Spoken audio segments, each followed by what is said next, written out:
Ad Astra was co-written and directed by James Taylor and stars Brad Pitt and tells the story of a scientist slash astronaut that has to go on this mission from the U.S. government to find out what's causing these surges that has caused mass power outages, not just throughout the world, but also throughout the solar system entirely. It takes place in the near future, and it's up to Brad Pitt to be the one to go out, find out what's causing these things, if it's his possible father that might still be alive, all these kinds of things. Weird stuff's happening, moon stuff, Mars stuff, Neptune stuff, all that cool stuff about space. And this was very, very surprising. One of the first things I do have to say about this film is it is a very big slow burn. Now, for those of you that don't know what a slow burn means, it's a film that goes at a very slow pace when it comes to its action and other things. If you think of films like 2001: A Space Odyssey, films like that, it has a very slow pace to it, and for a lot of people, it feels like that it's really not moving towards anything for a lot of it. And this film definitely has a lot of that throughout this. Do not going in expecting a big action film with Brad Pitt fighting people on the moon. He does for a little bit, and other planets in space. It's not that kind of film. Don't expect a Christopher Nolan Interstellar kind of thing, because again, that's not what it is. It's its own thing that's very heavily inspired by films like 2001: A Space Odyssey and other space films of that kind of slow burn, big meaning kind of genre. I know this is a very odd way to phrase it, but it's not the most mainstream of movies to talk about. Brad Pitt in this film gives a fantastic performance, very subtle, very nuanced. He's a person that has a lot of emotions and feelings held up inside of him. As we learned in the beginning, his resting heart rate is incredibly low, and that's because he just doesn't let his emotions get to him. But as the film progresses and he learns more and more about his father, comes to terms with his relationship and other things like that, it starts to change him as a person, and is one of the best explorations of his character and of a lot of characters that come out recently.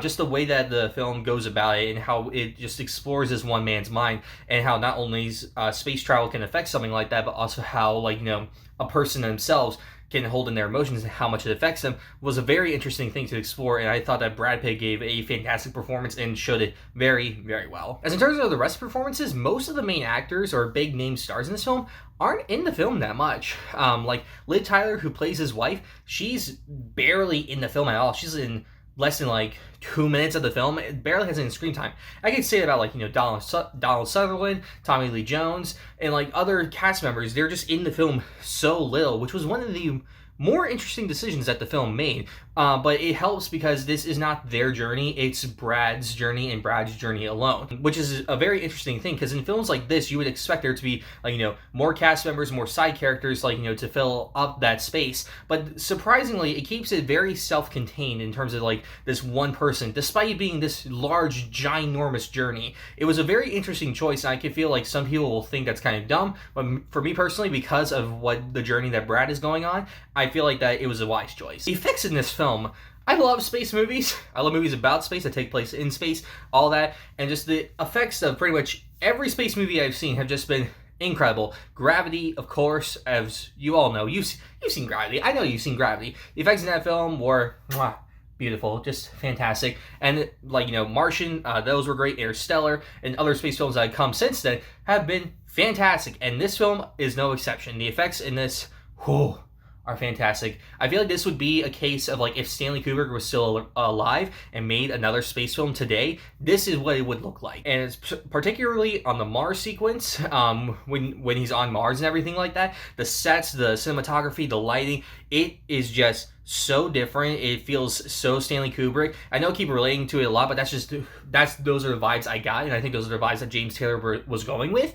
And just seeing how different it was is just fantastic, and I was just this is awesome. I love this, because I'm a nerd for technical aspects. I'm just I love when things look cool and things look nice and things look different. So yeah, good on you. As for the rest of the production design of pretty much everything, it's just fantastic. The moon's varied, Earth is varied. Every place he goes, especially even the space stations and stuff like that, are very different and very varied. And I thought that was a really cool thing that they did to make it stand out from one another. An interesting choice. It's only subtly placed throughout the film, but it's because it takes place in the near future, we've now in this world come to the capabilities of being able to take trips to the moon, whenever we want, live there. There's hotels, there's restaurants and stuff like that up there, and it's a very it's only briefly touched on, but it's a very interesting like conversation to start. It's like if we were able to take like people up to the moon whenever we wanted, or to Mars even, like how much would it be commercialized, and like how expensive would it be? Like a pillow for your head is $125. So how much is a flight to the moon, and like subsequent like food on the moon and other things like that?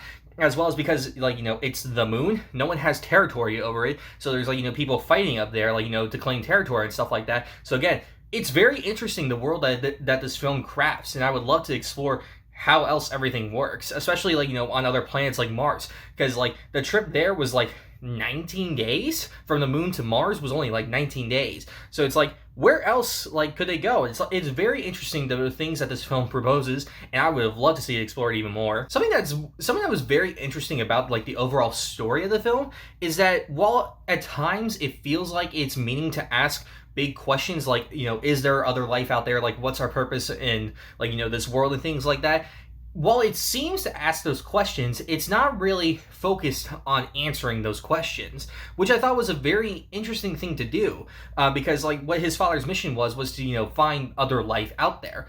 He had traveled like farther than any other like astronaut had before, so it seemed like it wanted to answer these questions, but it didn't. But it never felt like that they were lazy and didn't come up with an answer. I know it sounds weird, but it felt intentional. So I think it was interesting that they tried to ask these questions, but also didn't want to answer them, because I feel like that would have taken the focus away from the film.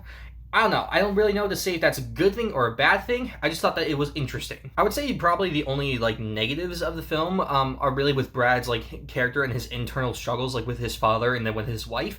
Well, because the reason I say this is because we never actually see him like with his father when he was younger, what he was like to him, or the kind of the influence he's had on him, or like him with his wife and like like their kind of struggles and things like that. We never actually see that. It's only implied, and while there's enough there for us to get it, I feel like it would have helped if there was just like that little bit more visually to like just drive it home for us to like understand. It's like, oh, I completely get it now. I understand. I know what he's like as a person and like this kind of stuff. It just, because the movie's only 2 hours, and it feels like it should be a bit longer, because even the trailers like have some stuff that was cut out of the final product, which I thought was interesting, especially with his wife. So I don't know.